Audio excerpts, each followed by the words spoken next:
Well, welcome back, everybody, to the My First Rodeo podcast, the show that asks really cool and interesting and funny people about some of their firsts on their path to success. Today is no exception to that rule. We've got the very funny Drybar comedian, Danny Johnson. And what's a twofer? I'm not speaking about today. A twofer because I am blessed to have with me the very cool Chaz Miranda as our guest host today. Hello. So thanks for coming back. We didn't scare you away last time? No, of course not. I love this. You got a great voice for this. You got a great personality, and I'm lucky that you agreed to do this with us. I'm the lucky one. Oh, isn't that sweet? Isn't that nice? You told me to say that. Yeah. So what you been up to? I mean, the usual, you know, getting out in the garden a little bit, prancing around town as I do. I still have my events page where I'm promoting events around the city. So, Jacksonville has my heart. I just want to help everyone here. Yes. Yeah. That's, almost like a ministry for you because you do a lot of cool things. But Jacksonville and a lot of cities are like this can sometimes be one of those places people bemoan and say like, there's nothing to do. That's exactly it. And that's the problem that I'm trying to solve. I've been here my whole life, and I know that that's not true. But I was singing the same tune for quite some time, and then I just realized that I wasn't connected into the events. So I took it upon myself to put them all in one area where it's easy to find them, and then just share them with as many people as possible. And that's really opened up a lot of opportunities for me. That's very cool. You get some good feedback on that? Absolutely. Like I said, it's just so much easier to find what's happening when it's all in one location. You can choose from a multitude of events around Jacksonville and surrounding areas. That's cool. Where can people find your events page, Chaz? Yes, you can find me on Facebook or on Instagram at Jack's Events and Happenings. Very nice. You know, one of the things when I talk to you, I always love to hear about because you're so close with your sisters and your sisters' babies. How are they doing? Any fun stories coming out of that? Oh gosh. I mean, well, my niece and nephew are 1.5 and 2.5. So they're just at this stage in life where they're discovering this whole world around them and everything is new and interesting. I think it's just cute to hear them learn they're picking up language now. So they're starting to, speak more clearly their sentences. And then, kids are just very unfiltered. So the facial expressions they make, they went to SeaWorld the other day and they're trying to get a picture of my niece with some duck. I don't know what the duck's name was. And she was giving him a side eye, like really hard. The duck to her or her to the duck? Her to the duck. Like, okay. I don't know if I trust the person in this suit. Which is fair. Obviously she knew something we did not know. Stranger danger, exactly. Duck danger. Yeah. There was Tigger was doing that down at Disney World for a while. He was like feeling people up. Okay. Yeah. So yeah, maybe she knew something that we didn't. Yeah. Well, there's something inherently creepy about a guy in a mask, like in a telling whole you suit. to come let you hug him or something. You could probably smell the perspiration through that thick of a suit. Anyway, absolutely. So maybe she was picking up on that. So that was the unfiltered example. She just would not have... I don't know. We do a lot of creepy things with kids. We put them on Santa's lap, some strange guy with a beard, and tell them to go take pictures with, people in tell costumes. Them what you want. Tell them all your hopes and desires. Yeah. Give them your secrets. Give this creepy guy your secrets. And then you tell them about stranger danger, and they're supposed to reconcile safe, creepy people in smelly costumes from, people in white vans. Exactly. Offering to give you candy. One of them sounds a little better than the other, and I'm leaning towards the van. They both give you candy, really, don't they? I mean, you got the Easter Bunny. Okay, yes. Santa usually give you something. You leave there with something, don't you? Do you? I don't know, a picture. Oh, there you go. I think just a picture. Yeah, well, you're a good aunt. Is it fun to be an aunt? Oh, it's the best. Aunt? Do you go with aunt or aunt? I actually go with Titi. A Titi? Titi Sal. And from whence does that come? It's Spanish for aunt. Oh, Titi is? Well, Tia. Right. But Titi is like the cutesy version of it. Very cool. Very cool. I see you beaming when you talk about them. So that's cool. Well, I'm excited to introduce you and our audience to our guest today. Danny Johnson, as I said, is a really funny comedian, has a special on Drybar. He is a familiar face for people. You would see him in various commercials on the radio. He does some work in movies. I've even seen him have a small part in the Cobra Kai series. So really interesting guy, really nice guy. He's been influential to me. I'm excited to bring in Danny Johnson. Danny Johnson, welcome to the show, man. Hey, thanks for having me. Thank you for being here. As I told Chaz, you're one of the funniest people I know, and you do it right. We had a comedian last week, Billy O'Connor, who is the un-Danny Johnson. He's very funny like you, but he's somewhat filthy. So it's cool to have you. In fact, Billy, you remember remarked that it's really when you're coming up, it's so important to be clean, and it's why he didn't get some opportunities because the dirty comics want to be the dirty comic. They don't want a dirty comic opening for them, and then the clean ones obviously want a clean opener. So, congratulations for doing it the right way. Is it the right way? I don't know. You tell me. It's always a lot of pressure when someone introduces you as very funny. That's true. You know what I mean? Like, this is so funny, and then I'm around people, and they're like, he's all right.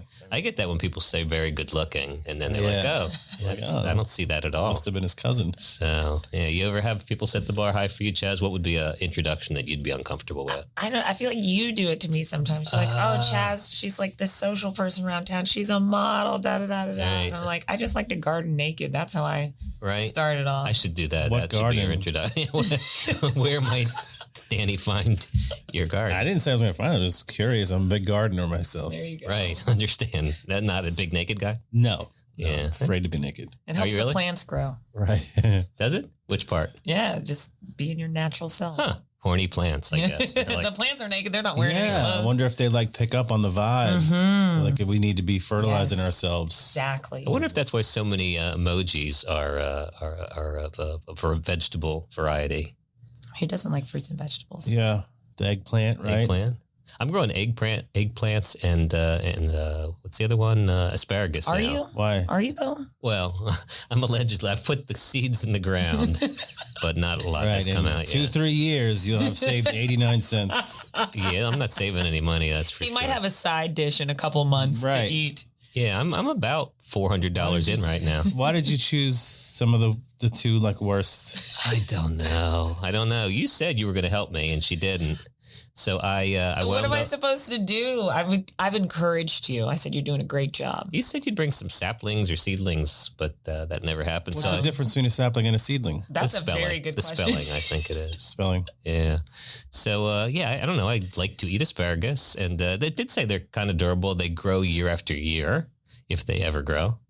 I didn't know that they grew here. That was news. I've also never grown asparagus, so I told you I may not be that helpful. And you haven't been, in fairness. You kept your promise. At all.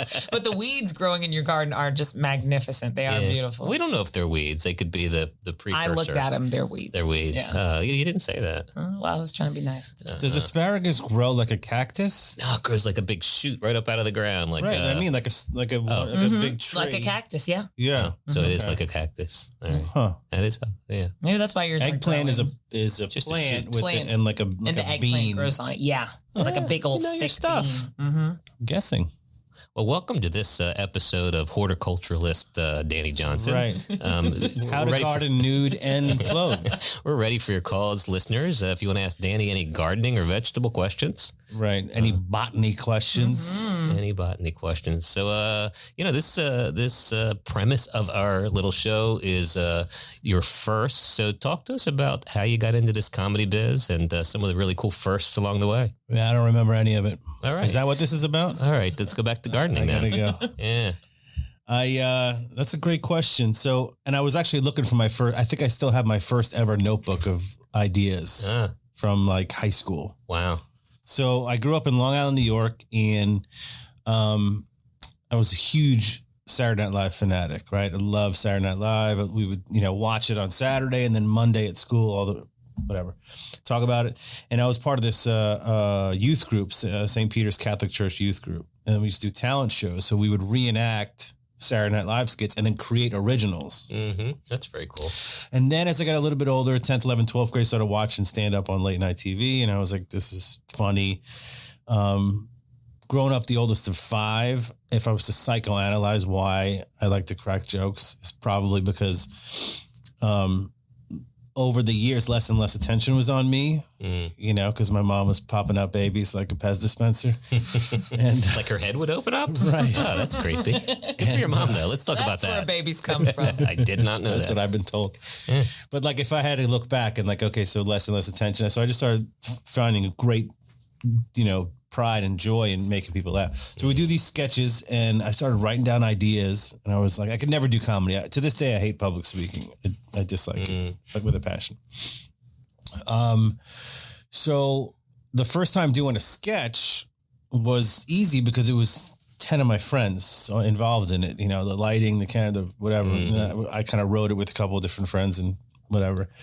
But I think when I was, this is 1992, 93, I was 18 or 19, and I got to do stand up. I have to try it. And my buddy goes, I'll do it with you. And I was like, okay, I made a comedy team. So we're on Long Island, and there was this comedy club called Konkoma Comedy Club, which is, first of all, it's in this town called Ronkonkoma. Ronkonkoma. So, yeah, they just put Ronkonkoma, Long Island. So they put Konkoma Comedy Club, but Konkoma was with the K. Comedy was with the K.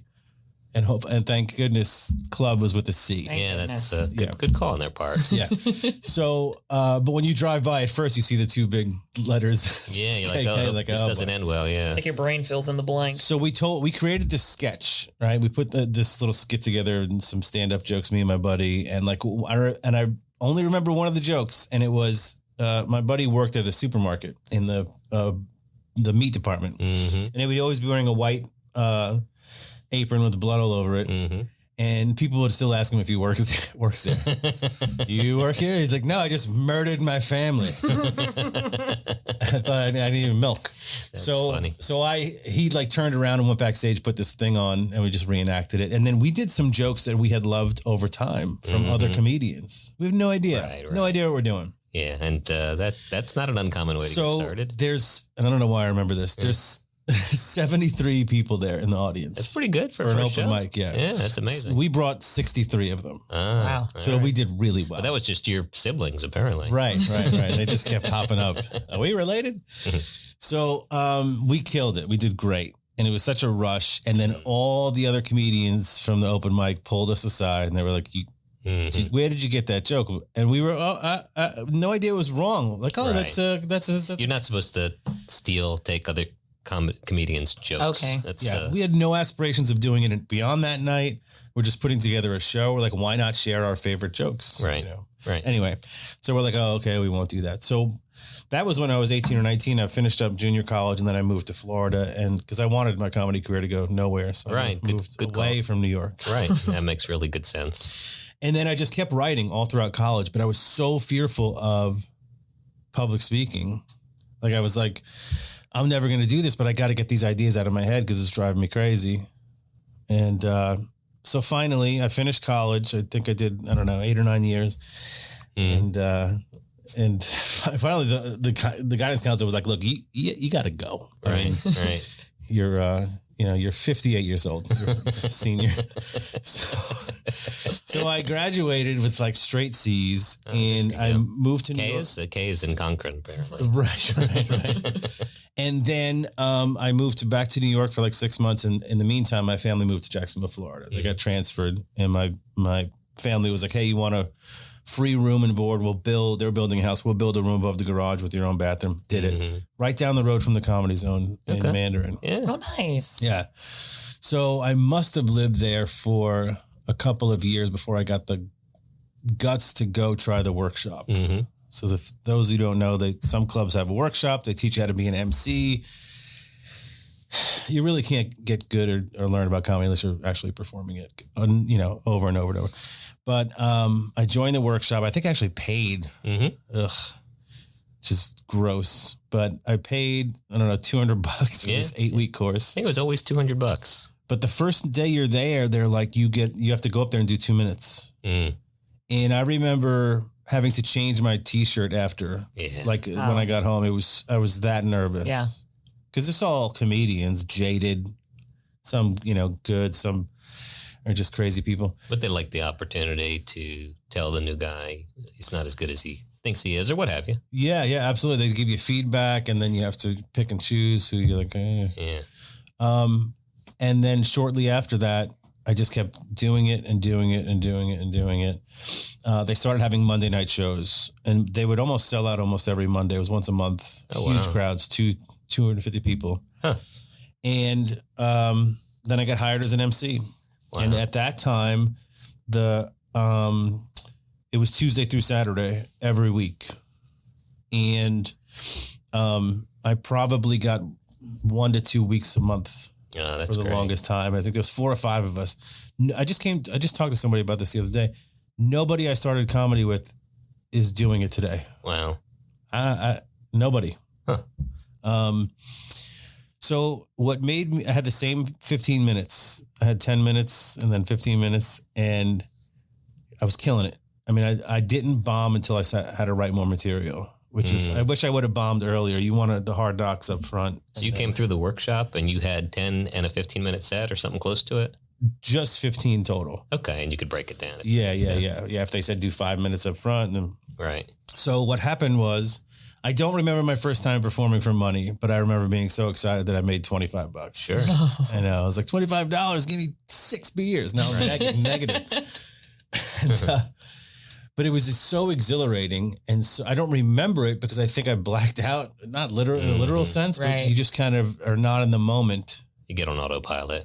Yeah. So from there, what made me start writing more was every Tuesday, Wednesday, Thursday night at the Comedy Zone was a radio night. So you can call up 93.3 or 96.9 or whatever and get on the guest list. Well, the same people generally would call. Sure. You know, it's really good radio when you keep beating on the table. Right. Sorry.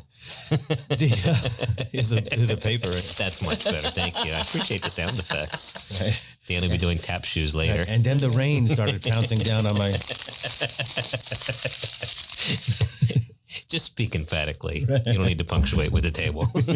Yeah, like I'm making an argument. Maybe you're a lawyer, so you're bringing it out of me. Yes, I object. Sorry, I don't mean to intimidate you. So the same people are coming. They're hearing your jokes. Yeah, and then they started repeating them before I... Oh, no. Saying your punchlines? Yeah, or if I didn't do a bit, they were like, do the Chewbacca bit. And I'm like...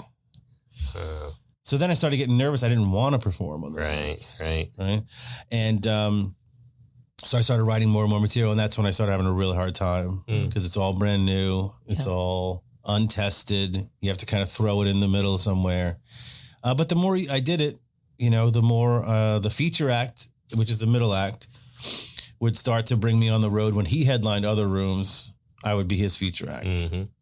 And that was another scary first. Right. The first time someone says do 30 minutes and I have 22. Sure. I'm like, I hope they like crowd work. Yeah. Because I don't want to say no. But I did it and it was fantastic. And they're pretty flexible when you feature 25 to 30. The hardest first was headlining because you're the entertainment for the night. You're doing 45 minutes to an hour. Sure. And people are hopefully coming to see you, or you're trying to get people to hopefully want to come see you. Yeah. It's a whole different pressure. It's the second hardest part of the show. The MC's got it the hardest because people are getting their seat, ordering drinks, talking to their friends, and they're like, please welcome to the stage. Right. Some guy you didn't come to see. Right. I remember, oh my gosh, when I quit my job to do comedy full time, I was working at Citibank in a call center, and I remember the girl I was dating at the time was like, why are you not doing it? You're living at home. You have money in the bank. Why are you not? I'm like, I don't know. And I was actually scheduled to move to Tampa to help open a call center there. And I just woke up and decided to quit and do comedy full time. So I go into my boss's office, and she thought I wanted to meet with her because I was going to talk about Tampa and the move or whatever. And I resigned. And I said, I'm doing comedy. She's like, oh, okay. Good luck. So this is very embarrassing, right? So I happened to be the feature act the very next week at the Comedy Zone. Mm-hmm. And I invite everyone I know at City. I'm like, this is it. I'm the feature act. Mm-hmm. The big time. Absolutely. Making $78 tonight. Comedy Zone in the Ramada. Yes. Right. I'm inside the Ramada. So I remember having the hardest time up there performing in front of all those people that I know. I did not have a good set. It wasn't bad, but it wasn't enough to impress anyone. And I was Mr.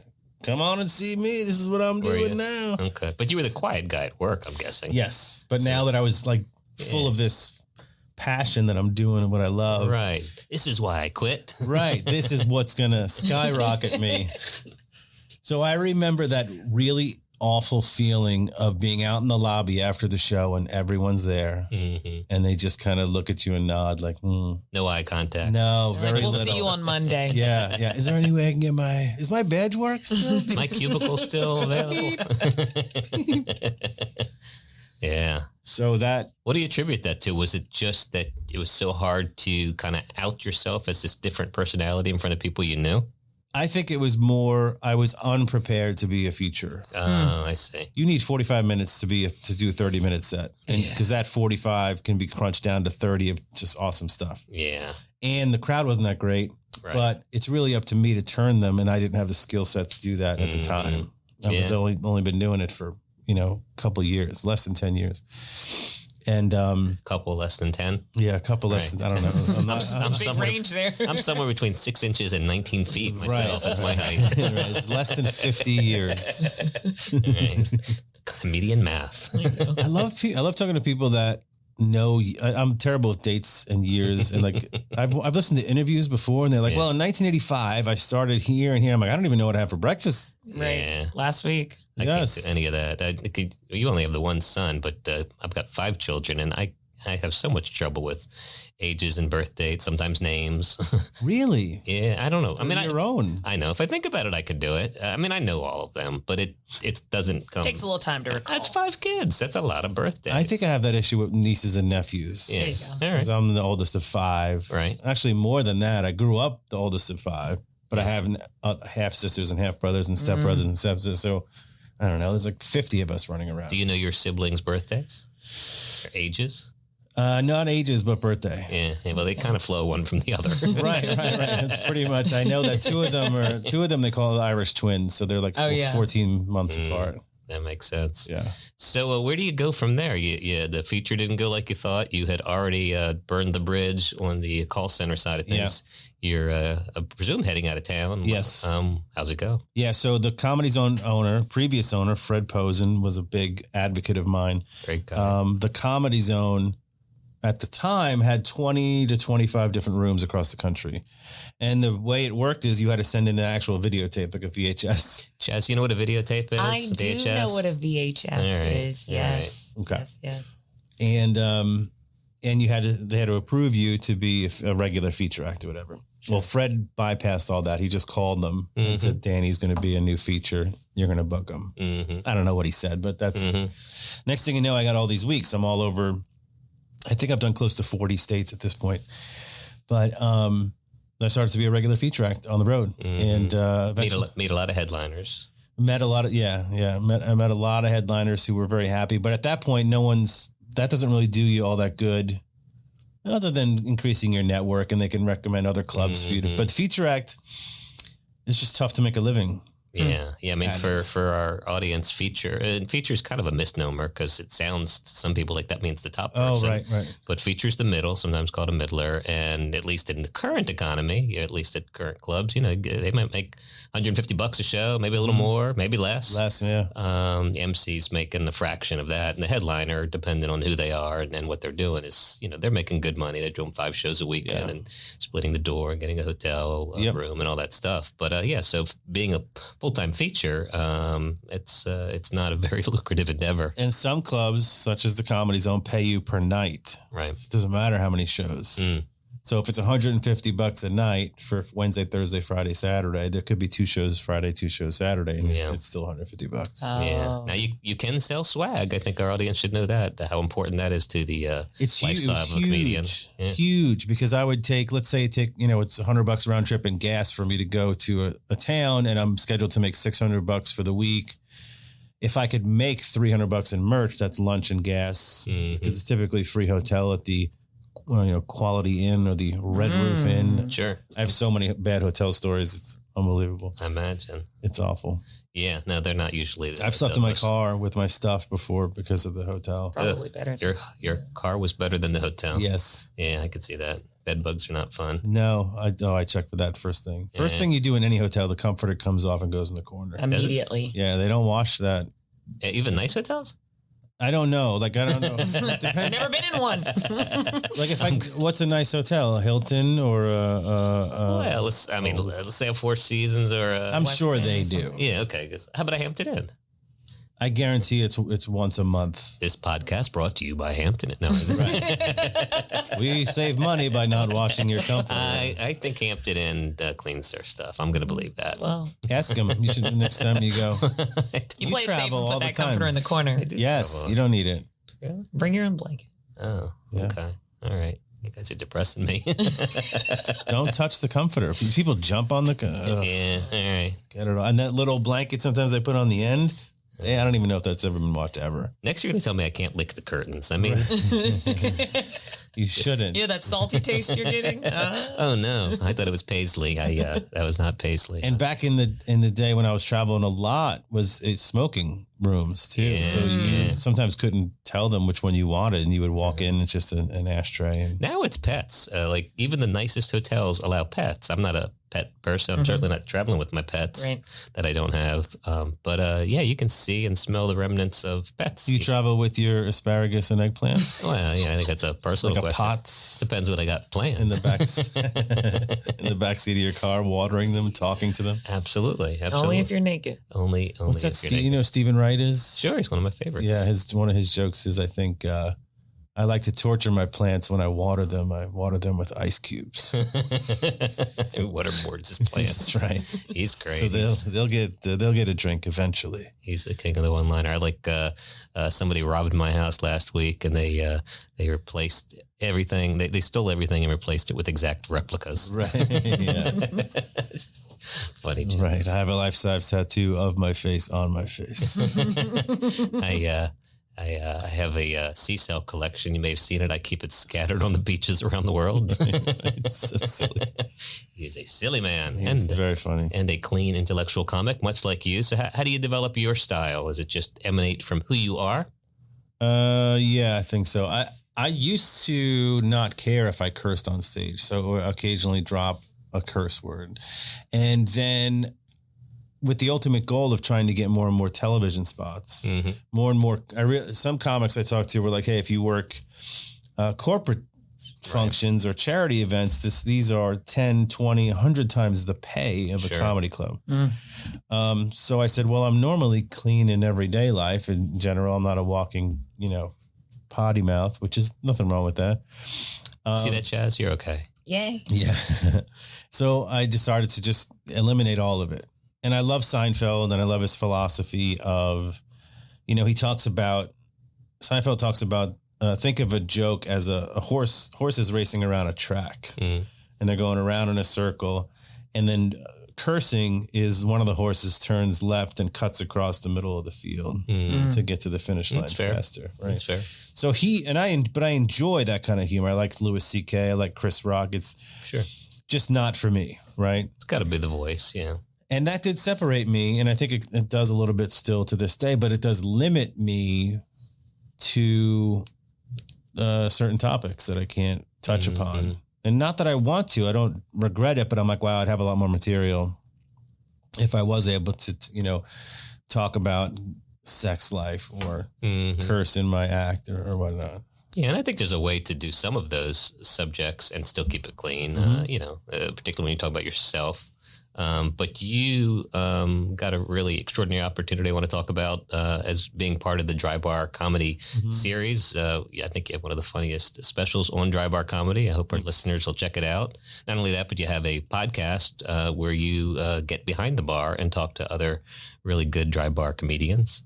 But talk about what Drybar is, how that opportunity presented itself to you, and sort of how it, for the better, I think, brands you thereafter. Yeah, the Drybar Comedy is a company or affiliate or subsidiary of VidAngel. So VidAngel is a company that produces clean content they're essentially Netflix for people that don't want to watch cursing or nudity.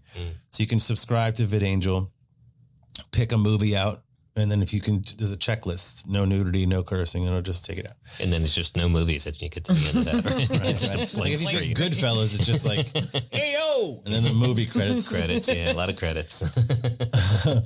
But apparently they got into a little legal battle with this movie studios about them altering the movie. And so they're like, we need to create a vehicle for our own content. So they created Drybar Comedy. So we're gonna produce stand-up comedy specials with clean comedians that are family friendly and get it out there. They started to do it years ago, and they built a giant online following. Mm-hmm. You were one of the earlier ones, I feel like. Yeah, I think I was season 4. I don't know how many there are now. 8 or 9. Wow. And I remember seeing it, and I'm like, I can do this. And it's so not 4K quality. I'm watching these videos. I'm like, this is fantastic. So I just messaged them on Facebook like any other self-respecting idiot. Sure. And they said, I don't even know if they responded. I have no idea. In 2018, late 18, I don't even know if I got that right. I picked up a gig at the Comedy Zone to be a feature act to work for somebody. It was a last minute cancellation, because I've headlined the Comedy Zone. I've featured the Comedy Zone. I've emceed. I've done all the roles there. So I'm like, well, I'm not working. So I'm working with Karen Mills, very funny comedian. She regularly tours with, oh my God, Leanne Morgan. Okay, sure. Yeah, she just had her Netflix special, Leanne. And I'm talking to her, and her dry bar comes out the next day. We work Thursday night. Friday, it comes out. And I was like, oh my gosh, you got a dry bar. She's like, you would be perfect for this. She's like, you're killing it up there. I'm like, thanks. And so she gave me the contact information there's many bookers, right? Apparently, whoever can get a cut of it, most of them are booked through Drybar. The owner or president of Drybar is the owner of Wise Guys Comedy Clubs. Okay. Both in Utah. There's 2 in Utah, 1 in Vegas. Yeah. Yeah. And that's where Drybar's out of, right? Yeah. Out of Provo, Utah. So I literally, this is late December. I emailed the booker. I've worked for him once over 20 years, this guy. And he's like, yeah, I remember you. And then he goes, let me see what I can do. And a day later, he goes, can you film January 9th? Wow. Weeks later. Huh. And now I'm freaking out because I'm like, how do you lose 30 pounds in 10 days? This is on tape. It's all about nude gardening, but right. I think that's a lot. Yeah. A lot of sunburn on the back. Makes you want to lose weight. Right. if there's mirrors out there. Yeah. So I started to put together my set. Now at this point, currently Drybar films 25 to 30 minute specials. Mine was 42. So it was 40 to 45. What do I want to put on there? It's going to be there forever. Do I have the ability to don't use this? I don't like the way I look here. Can you do that? And you really don't. They do give you an option, hey, you can. So first of all, they send me a contract. I signed it immediately. I'm like, yes. I just said yes. I actually canceled the night of the taping for the Drybar. I was booked for a 40th birthday party gig for this woman who. You made them move their birthday. Yeah. I said, look, you were not born. It was a surprise for her husband, who was a fan of mine. Oh. Yeah. Wow. Surprise. You don't have Danny Johnson. Yeah. And I've never canceled a gig, right? I have since for illness, but one time, but this was the first time. So I literally, and the pay was okay and it was in town, but she was so excited that I was available. Yeah, sure. My husband's going to freak out. Right. He's seen your stuff. Right. So I remember she didn't quite understand the magnitude or the breadth of what having your own comedy special is to a comedian and what that means for my long-term. Right. So she was I said, I can turn you on to some other comics, and I think I referred Bobby Parker and some others to her. But she was not happy. Right. I was like, oh, forget it. No disrespect to Bobby. Right. So I don't even know if he did it. I don't even know if they had comedy. They probably canceled his birthday. Yeah. He's still only 39. Yeah, not worth it anymore. I know. 39 forever, this poor guy, because of your damn Drybar Comedy special. Right. I mean, darn. But it's a first class operation. They fly out there. They pay for your everything: airline, hotel, rent a car, food. Wow, no more Super 8. Oh my gosh. And you have to fly into Salt Lake City and then drive to Provo, which is, I don't know, an hour. Probably get to keep the comforter on the bed. Right. I know. I bet they washed it. Yeah, probably. I don't even, no matter where I stay, that thing goes in the corner. It doesn't matter. I invite Danny to spend the night at my house. The comforter's in the corner. Right. So you get out there. Yeah. And they bring in audience, obviously. Luckily, I got in Friday. They fly in the day before to make sure there's no delays. Because I was taping Saturday night with there's 2 guys taping a night, 2 comedians. Friday night, I got to go to watch the taping of the other 2 comedians, which was so helpful because it made me so much less nervous. Like I put myself in the environment already. And then I do this thing even today before I do a show. I try to meander towards the front of the room and turn and face the audience. Like, I'm off stage. They don't even know the show's not even happening. Nothing's happening yet. But I mentally, I've already been in front of these people. So at the Comedy Zone, I'll go out that back door, come in that back door by the stage, and I'll stand there and I'll look out at the crowd, make eye contact with a few people. And then mentally, I'm like, I've already been up there. Right. There's no need to be. That's smart. I did that. You go upstairs at the Drybar facility. It's their own studio. Yeah. It looks beautiful. A couple hundred people. A makeup lady sits you down, does your makeup. All right. And I told her, I said, I sweat a lot. Right. Which is how you usually introduce yourself to women, I understand. Yeah. Hi, I'm Danny. I sweat a lot. Right. It's 30 degrees. Yeah, that's right. Good to know. So I said, and it fogs up my glasses. And a lot of times during a show, I'll take off my glasses. Like it'll look like I'm trying to make a point, but I'm trying to get the. I want to see. Yeah, I want to be able to see. So she goes, all right, I got the perfect makeup for you. So apparently there's this she went through this process of this spritz and the powder and the thing and then another spritz. And she goes, just don't touch your face. You're not going to sweat. Huh. And I didn't. Wow. The rest of my body, which you couldn't see, I wore dark colors. I do dark colors. And, but if you watch my special, a few times I had an itch on my face and I just take my little pinky nail and I'm just itching it a little bit. It looks so bizarre. Very manly look. Yeah. Scratching with your pinky. You got to pat it. Just. Yeah. Pat, don't itch. But the most nervous I've ever been before a show was behind the curtain when they're about to announce you because they're filming. Right. Yeah, that's right. 2 cameras in the back of the room on tracks. Yeah. So the guys are sitting in the seats and they can move them. And there's cameras up there, here. And I'm like, this is not, I can't go back. They're going to film whatever they want to film. And it's permanence. You can't cancel this like a 40th birthday. Right. I should have asked the audience. Is anybody's 40th birthday? I'd feel a lot more comfortable canceling. Shout out to Ben back in Jacksonville, Florida. So many, they give you a bunch of rules of what you can and can't talk about. I don't have any problem with that. Don't make fun of Mormons probably is. I think they put it in a different way, but yeah. Okay. No references to Utah because they want it to be a generic. That makes sense. Special. If you're going to talk poorly about your significant other, make it ultimately derogatory towards you or self-deprecating. In that you chose her, I think it always comes back on you, right? Yes. Because I guess the people, they don't like when you just straight up make fun of your significant little misogynistic.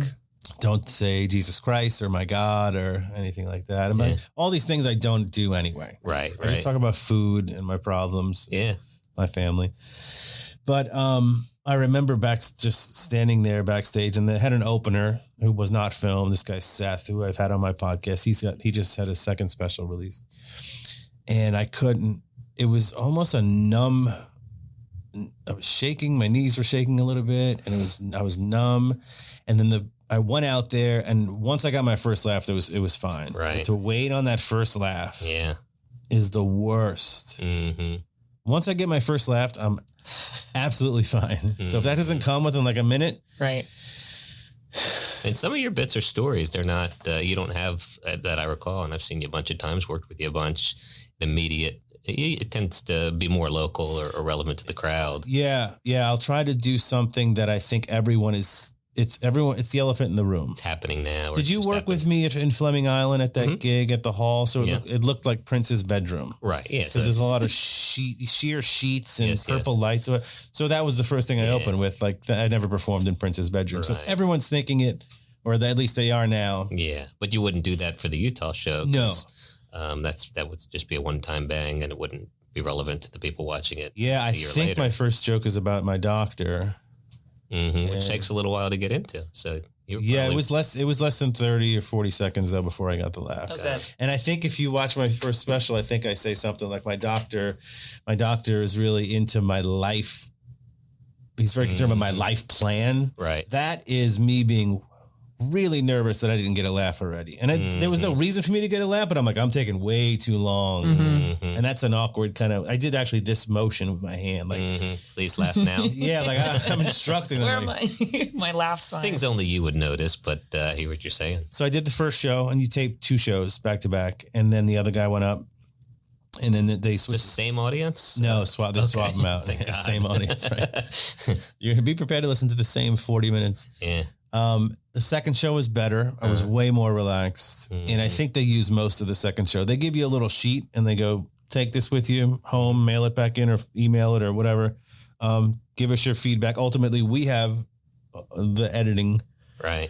But give us your feedback. So, but if I look back at it now, I believe they just took the whole second show from beginning to end because it was one of my best shows, I think. No, it's a great special. It's kind of like you getting in front of the audience the first time and the second time you're ready to roll. Yeah, I think, and anytime I'm at a comedy club where it's like I'm there Wednesday, Thursday, Friday, Saturday, or I always invite people out to the Friday, Saturday.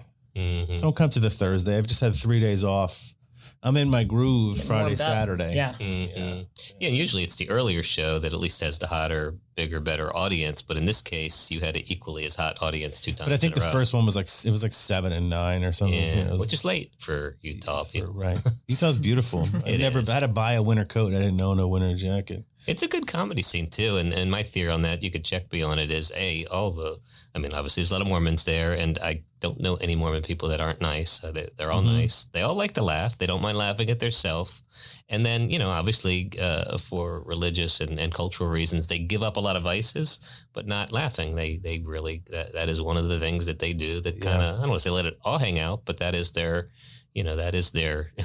clubbing, or that is the thing that they do that's fun. And you can tell where the line is too, because I've watched so many different specials from my guests that I've had on my podcast that some of them push the envelope of being edgy, and it does really, really well. And some of them, no. Like one of my buddies had a line cut from his special, and it bombed. He said it bombed, and thank God it was cut. But he mentioned like strip club or something like that. Yeah, that's even if they thought it was funny, they probably wouldn't feel comfortable laughing. Right, but other stuff, I can't think of an example off the top of my head. They really loved it. So they do. If you can push it a little bit, but it was once I was done was the best feeling, especially since I did well the second show. You know what I mean? I knew I had it on lock. I was like, I got it. Right.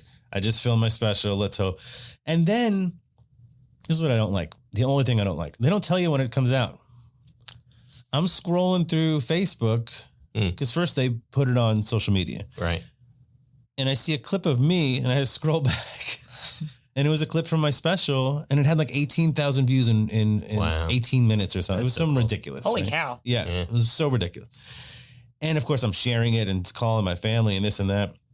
And over the next year, they just kept posting it, and it's done really well. And now last year they pushed it to Amazon, Peacock, Apple TV, and it's fun. My son is cool. He goes over friends' houses. He types in the search on their TV, Danny Johnson, Drybar, and I pop up on Apple TV. And like, that's my dad right there. That's cool. It's good that he's proud, especially a teenager. He's like, I don't know how you can do it. I'm like, I don't know how I do it either. Yeah. I think half the time I'm backstage, like none of this is funny. I don't know what. It's like a magic trick. I don't have any funny things. Danny Johnson. I'm like, all right, here we go. Yeah, you do definitely become somebody different. I like both of them. I want to ask you about your style because I admire it and you and your success. You have, at least in a lot of your jokes, a self-deprecating style. That's certainly one that I have. And what I'm starting to explore and get feedback on is that you go too far with self-deprecation where you almost come off as pathetic, or people feel sorry for you rather than laughing with you. Yeah. I think you strike that balance really well. How do you approach it?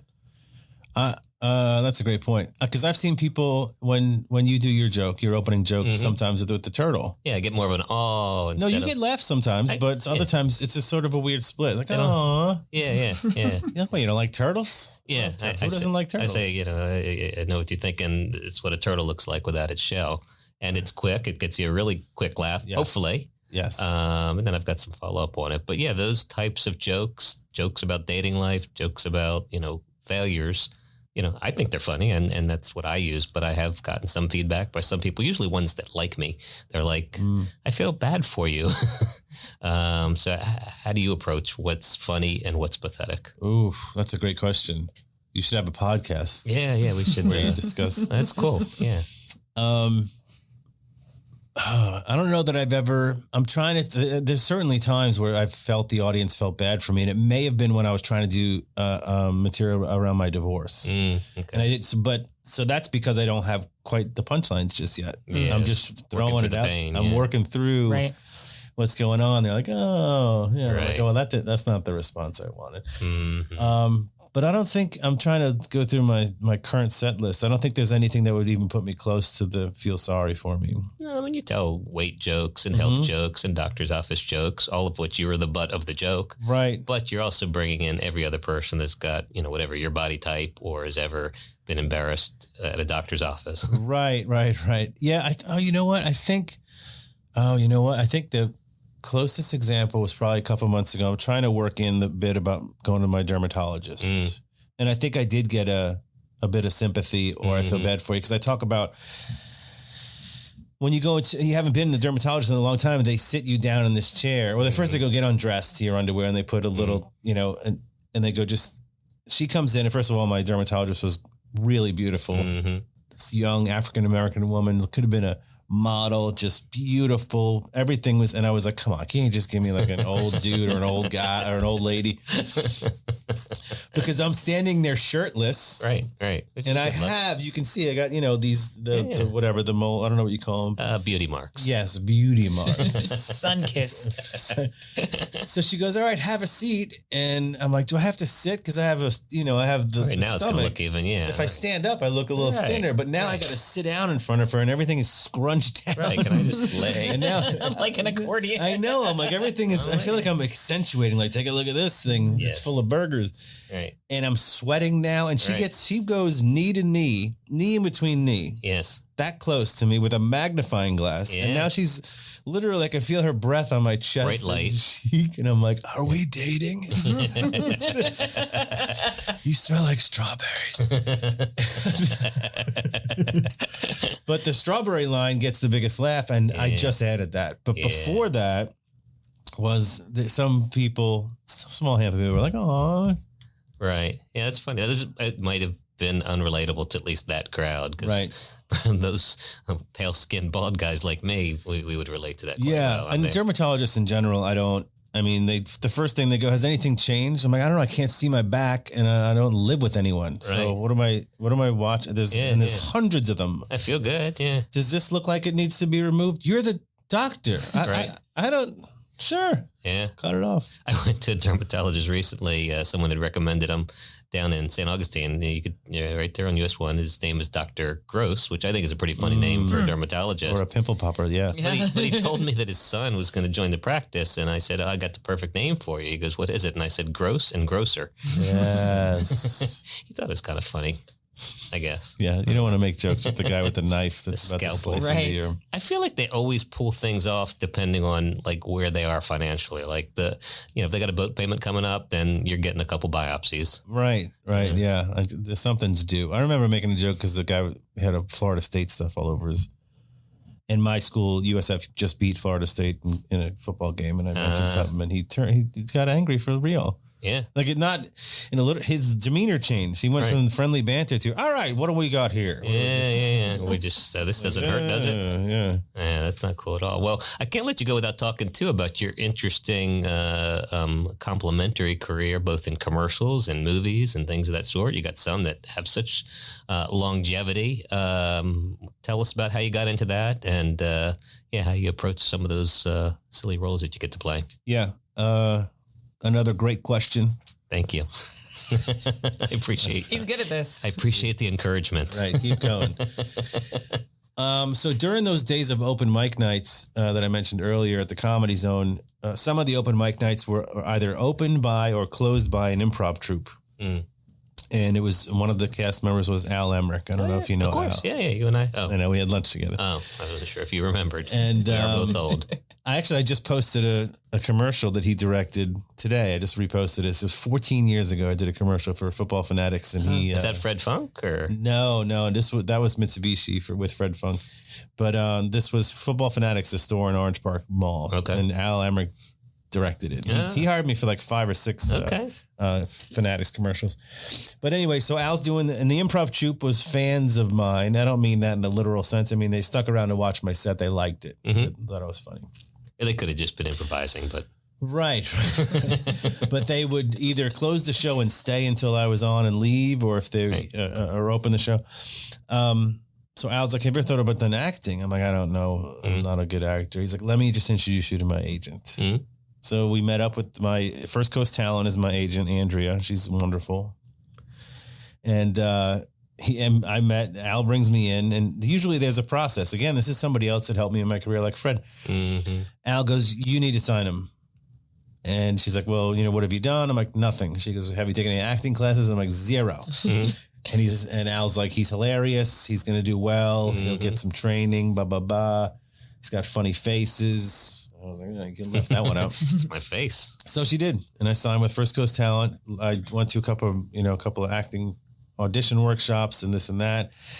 And I think I've done, I don't know, close to 15, 20 commercials over the years, and done voiceover for CSX, JEA. If you work for those companies and have a training video, it might be my voice, turn to page 2 now. Want to kill this guy. And I love voiceover work because I don't have to worry about anything other than how I sound. Like I'm in a booth. Right. I'm facing away from whoever's doing the recording and directing, and you just kind of read your lines and you turn around and they're either that or they go like that and they go, can you just restate that line one more time? I'm like, sure. I don't have to worry about my hands, my face. Right. So great. Don't even have to wear pants if you don't want to. No pants. Well, if I want to get in the building, I gotta. Yeah, but you can take them off once you're there. Yes, in the booth. Nobody knows. If that helps you. Danny, it sounds like your belt is unbuckling. If I can hear that. Yes. Turn to page 2. Click. Right. I want to wear those NBA tearaway pants. Well, I'm so excited to continue to follow your career. You've been very kind to me and giving me opportunities. I appreciate that. You are a class act and a very funny guy. I invite our listeners again to check you out on Drybar Comedy. They can check out your special there. How can they follow you on social media? Social media, DannyJohnson.com is my site, but my Facebook is Danny Johnson Comedian. Comedian Danny on Instagram. And I just started a TikTok, which I don't understand. Yeah, right. Ooh. Yeah. So that could be good for laughs for all the wrong reasons. Yeah, so it's like TikTok. Comedian Danny 99. Right. So if you have suggestions for Danny's TikTok, things you want him to do. I have 19 followers on TikTok. Nice. You're on the come up. Wow. I posted a video, or it's pictures, and it got 800 and some odd views. From your 19 followers. And I posted a video of me doing a joke, and it got like 150. I don't understand the algorithm. Yeah, I don't understand. People don't produce things. They want like silly things that don't make sense. When my daughter posts like me sweeping the floor and her making fun of me, it gets thousands of views. And if I put like a bit on it, doesn't get any. Yeah. Go figure. Did I answer all your first questions? I think you did. Are there any firsts you want to talk about that you didn't? I want you to feel good about this. First time auditioning for something super big. Okay. Tell us about it. Was the most nerve-wracking for Last Comic Standing. Okay. Wow. I did that. I did it the year John Heffron won out of Detroit. Mm-hmm. And here's a little bit of backstory. So Last Comic Standing, are you familiar with that show, Chaz? It was a reality TV show for comedians. It's like whatever, America's Got Talent. I feel like I've heard of it, but I've never watched it. It's like America's Got Talent, but for comedians, called Last Comic Standing. And they put all these comedians in a house. They put them through challenges, tell jokes at a laundromat, and they have judges, and then there's ultimately a winner, and those typically go on to fame and fortune. Sure. So in hindsight, so what I found out was the producer of Last Comic Standing and creator, Jay Moore is one of the creators, the comedian Jay Moore, but actor, comedian, his manager, and they created it. So a lot of the people on Last Comic Standing were represented by the same company. Yeah, it was as much a reality show as genuine, objective judge of comedy. So they go, you can wait in line to audition. Those that had managers and agents already they cut the line. They just go in. But I'm standing out. It's Nashville, Tennessee at Zany's. Is sweating involved in this story too? No. It seems to be your common thread. No, shaking uncontrollably because I'm out in the snow for 4 hours. Oh, snow. Got it. The line wraps around the building for comedians. Holy Oh, gosh. At some point, I have like an inch of snow on my shoulders. It's like a bad move. It's for real. But like other we're huddling together.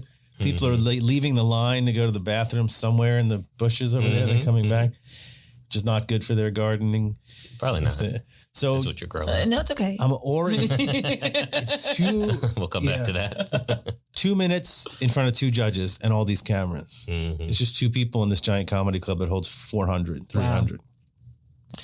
You finally get into the waiting area from outside the snow. And at this point, I'm literally shaking from the cold and the nerves. And I'm shaking, my legs are shaking.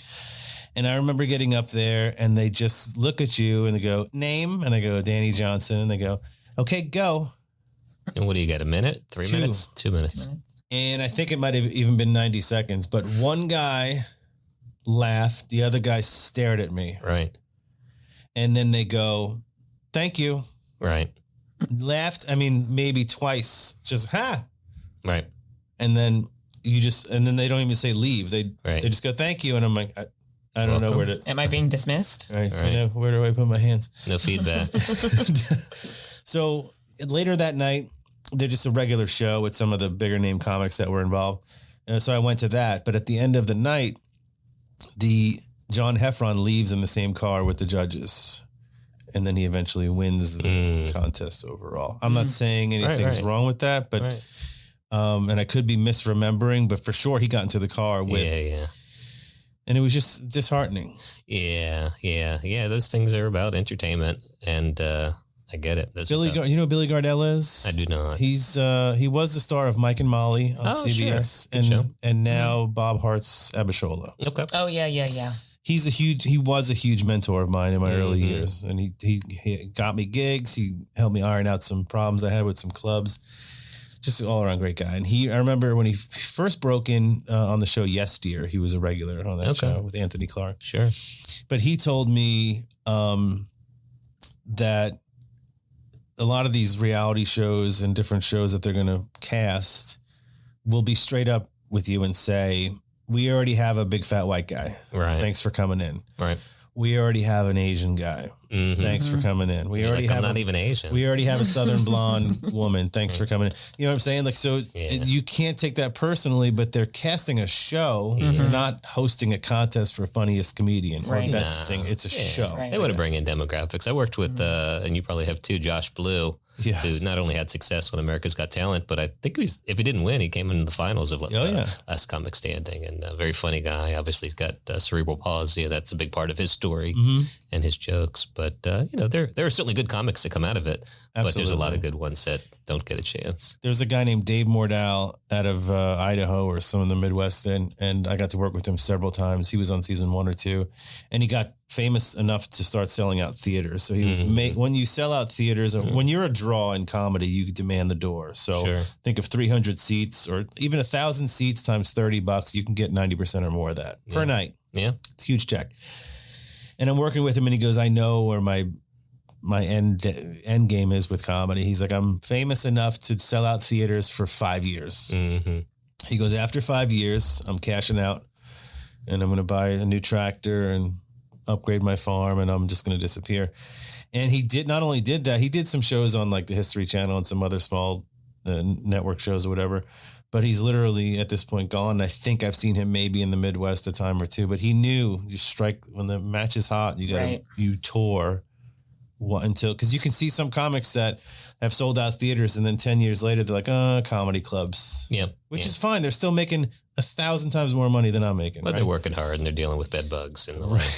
That's true. I mean, we see people coming that are on the upward swing, and then we see people that are on the downward. But even the down are making great money. Sure. Think about JJ Walker, remember from Good Times? He's not on the down, but he is late in his career, but he's still a door deal guy. Yeah, no, that's right. And I imagine I've had some conversations with him. That's what he wants to be. He had opportunity to parlay some of that other stuff into bigger fame, and he deliberately doesn't do the dynamite stuff on stage. And so he did it once for a commercial I think it was a reverse mortgage or something, or no, Medicare, Medicaid. Makes sense. Oh yeah. But I guess if the check is big enough. Oh yeah, it's a big payoff. Yeah. But he's that's all I want too. I just want to be enough to be a draw. I don't need to be famous or, just enough to make thousands of dollars a night. Well, I think you're on your way, and I know you stay local for a variety of reasons and travel when you can and have to. But you're a good man, you're a good father. Oh wow! And you're a good friend and a very funny comedian. So thanks for coming on, brother. Hey, thanks for having me.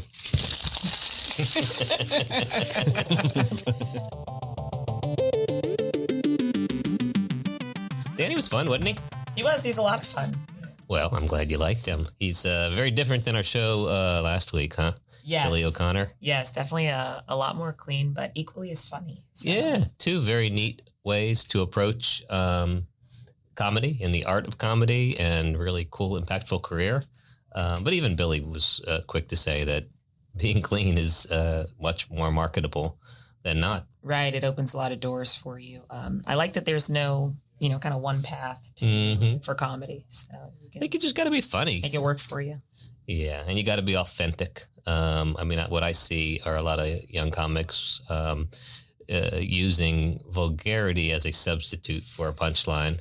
Yeah, and not to say that it's not funny, but sometimes it's a bit of a cop-out. It's kind of like the easy way out. So it's almost like it takes a little more creativity to not use it, and, rely on other methods. Yeah, and at the end of the day, being dirty but funny is great. It's just using it as a substitute is not quite as good.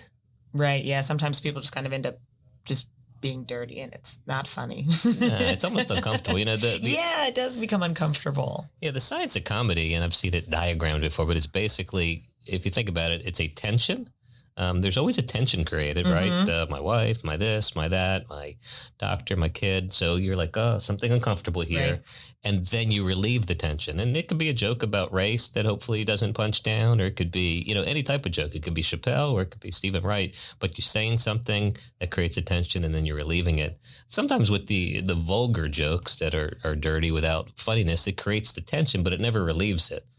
And you kind of leave feeling icky. It's like the equation isn't completed. That's how I feel anyway. Obviously there's plenty of flavors and plenty of content out there, and whatever flavor somebody likes in comedy, they can find. To each their own, absolutely. To each their own, indeed. But man, thanks for being on the show with me again. Of course. Thank you so much for having me. I do appreciate it, Mike. I appreciate it. This has been My First Rodeo Podcast. Thanks for listening, everybody.